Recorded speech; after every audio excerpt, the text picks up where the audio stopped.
everyone, this is Amy with Pretty Presets. I am going to show you how to do a couple different things today in the video. We're going to learn how to do a watermark, and we're going to learn how to give this beautiful bride gorgeous eyes. So first with the watermark, we go up to Edit and Edit Watermarks. And when you first do it, it's going to have I guess whatever your software is called here. It's pretty smart. It knows that we're the Phipps family. So it's got that in there already, but that is not my watermark. So I have a watermark that was already designed for me. If you don't and you just use text, then you would keep it here for text and you would choose a font that you love. It's always important to choose a very, very simple font or something that's easily readable, because you want people to be able to look at that font and know the name of your business or your name, whichever one it is you go by for your photography business. Because if it's too swirly and cutesy, it doesn't look professional, and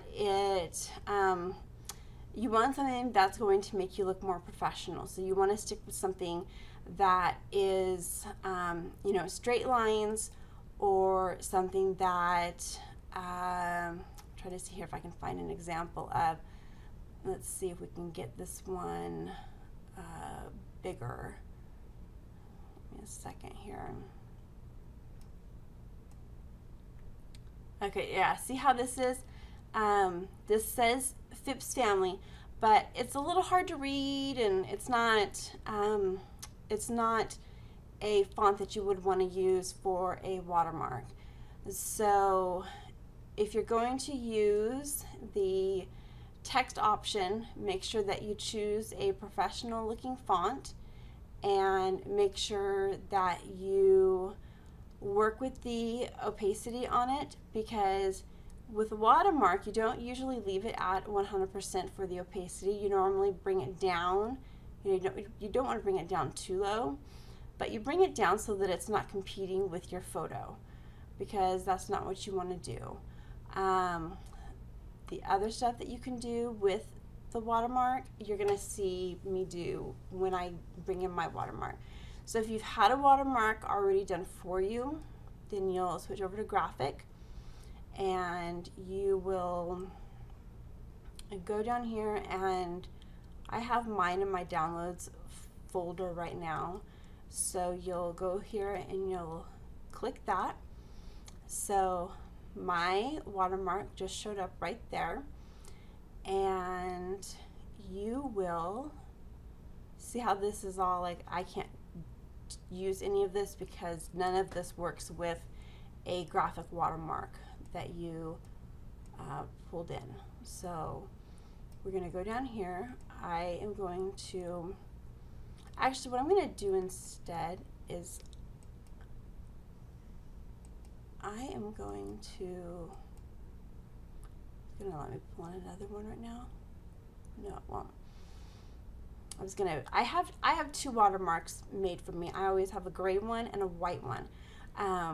This photo I should have pulled in the white one first, because the white one would have looked better with the photo like this, and that's why I have two made, because if it's a darker photo, then I use the white watermark, and with the lighter images, I use the darker watermark.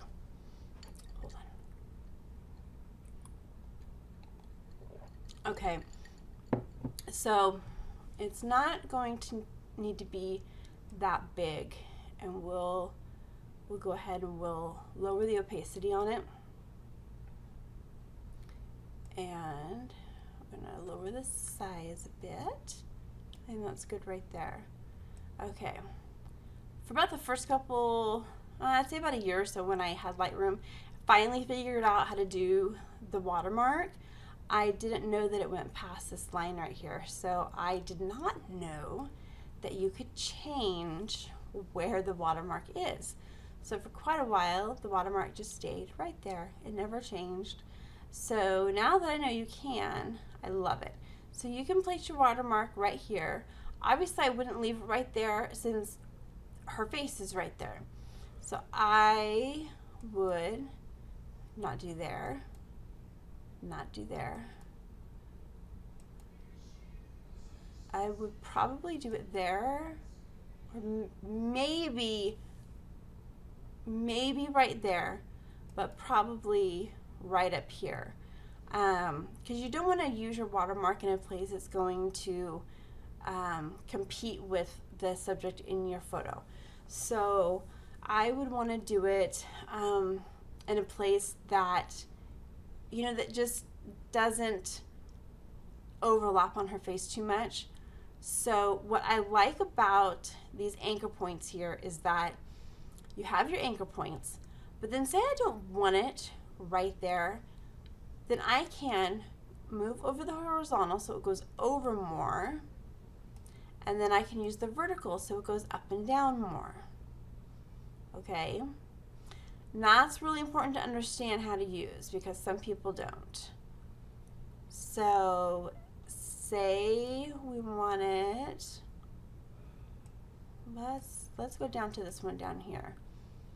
So say we want it over more. Actually, we'll do about right there. I want it to come all the way over right there. Okay, say we want it to stay right there. Then what we would do is we would save it, and we would save it as bottom left gray watermark. Okay, and then I would hit create. Now we're going to do another one. So let's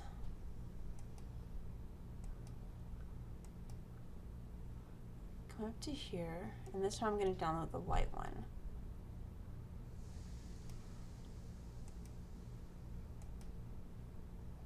Okay, so there's my white one. It's super tiny right now. We're going to make it big. Okay, so say we've got it that big. See how wide it is? So we want to change the opacity of it. I'm going to bring that down, and this time let's see how it looks up at the top. See, no matter where we put it on this, it's still going to compete with her somehow. That looks pretty good right there, actually. So say we're going to leave it there, and we are going to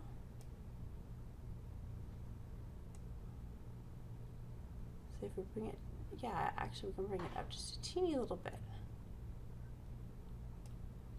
Okay, so then we save it, and we title it something here, and then hit create, and then we've got it. Okay, so once we're done with that, then say we go into Lightroom, and we want to be able to apply one of the watermarks that we just created, now that we know how to do it. So we make sure to click on watermark, and then we choose them.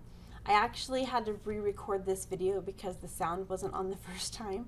So the first time I recorded it, I did a couple of them, and then just now I did one that I saved. So you would just click on one and then hit export, and then when you export it, it's going to have the watermark on it.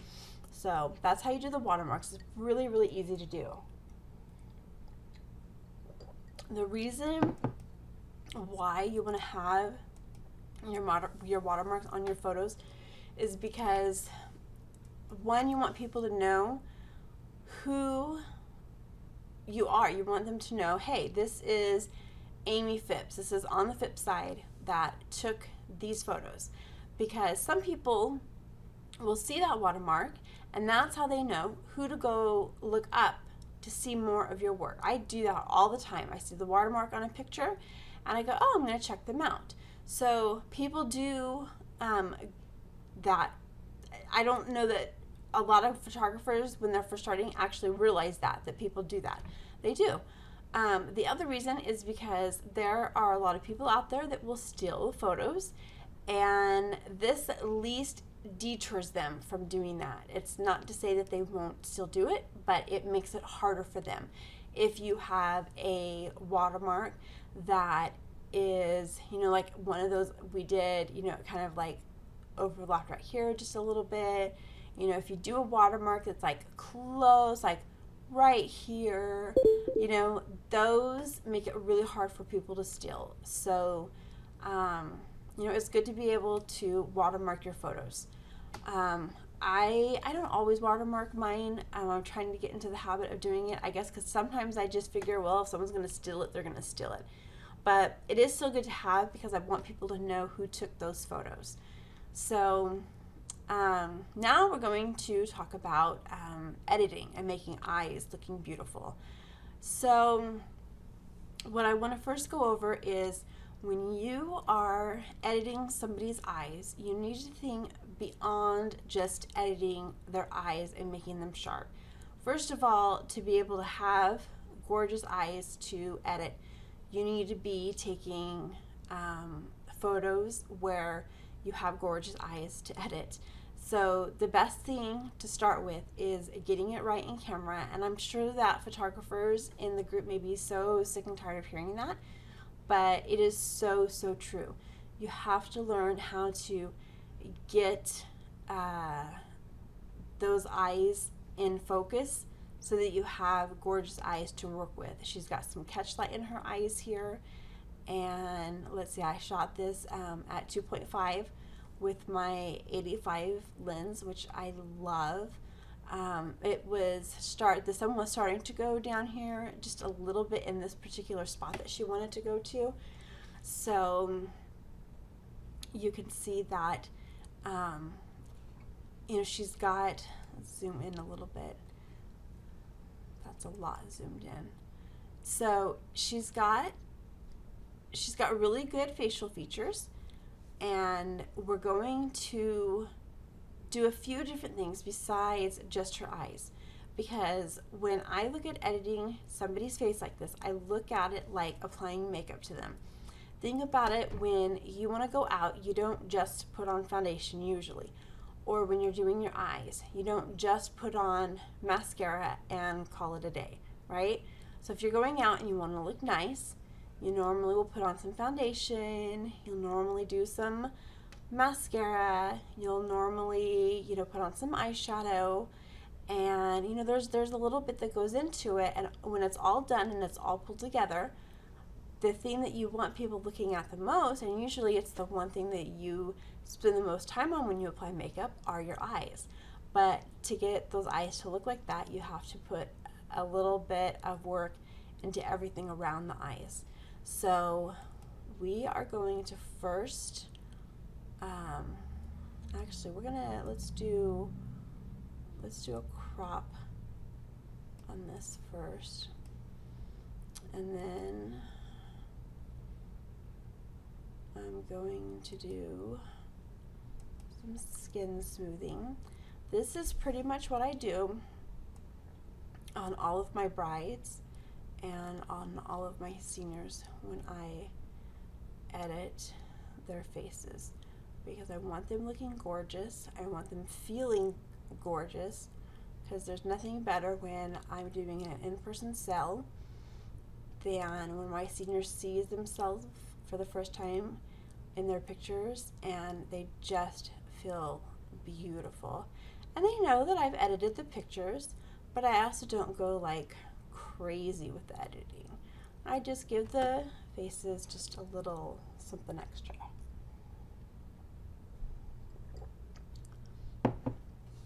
When you are editing with your brushes, nothing changes with the brushes. So when I'm done here, I can go and edit the, or apply a preset, and my brush work will stay intact. So that's good. So now I'm using clarity, and I went over the eyebrows and the eyelashes. It's the same thing I do every time. I'm not kidding. I'm just like a creature of habit. I know what works for me, and it is pretty much what I do every single time. Go to Ice Sharpen, and we're just going to run over that. There we go. And now looks like right around in this area here, she's got some wrinkles right there. Not like old lady wrinkles, because she's pretty young, but she's got enough wrinkles right there that we want to edit that a little bit. So we're going to come along like this.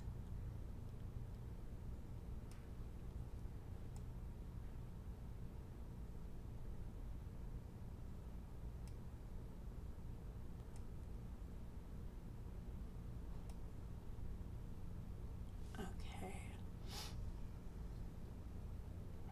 Now what we're going to do is, let's apply our preset. We'll do a quick clean, and we'll do center light. I like that one. Let's go ahead and close this out, and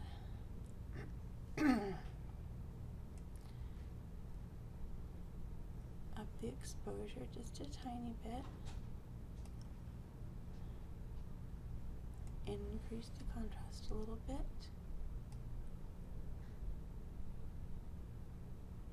Reduce the whites. I concentrate really hard when I'm editing, so all of a sudden my voice, I just noticed, has gotten like super soft and slow. We'll go down here.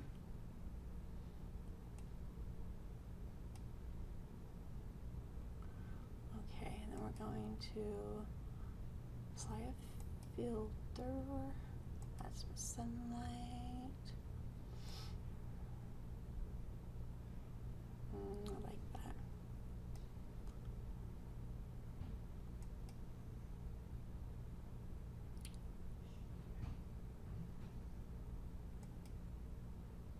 Close that up. I think that looks so much better. This is what it looked like before, and this is what it looks like now.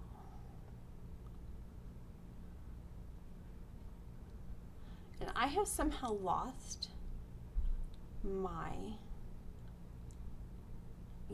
my arrow thingy right here, and the stuff that you're supposed to be able to click on, where it has like one image or seeing them like a whole bunch at a time or back to back. Yeah, I've lost that lately. I don't know where it went.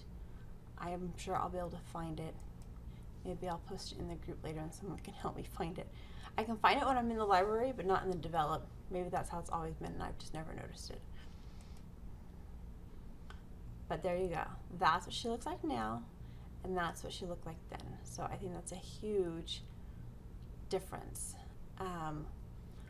So hopefully you have learned something there when it comes to editing the eyes and making them sharp. You really have to make sure that you aren't applying too much, because what I've seen with some people is they want to make like blue eyes stand out, and so I'm not quite sure what they do, but the blue just becomes like a whole different kind of blue, and it's overdone and it's too much, and people think, oh, it looks great because they're so blue now.